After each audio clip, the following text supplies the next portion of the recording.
শুরু করছি রাত্রি গল্পের পার্ট 2। আমি আবার আমার পড়ার টেবিলে পড়তে বসলাম। হঠাৎ আমাদের দরজায় কে জানি নক দিল।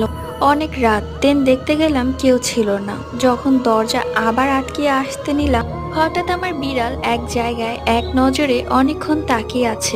আমি বললাম, ব্লাকি কই তাকিয়ে আছো? তখন ওকে নিয়ে আমার রুমে আসলাম।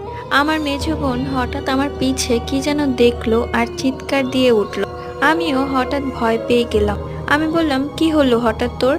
বলে, আপনি তোমার পিছনে নানুকে দেখেছি। আমি বললাম, নানু? নানু কই থেকে আসবে? নানু তো নানুর বাসা। ও বলে, বিশ্বাস করো আপু, ওই তোমার পিছনেই ছিল।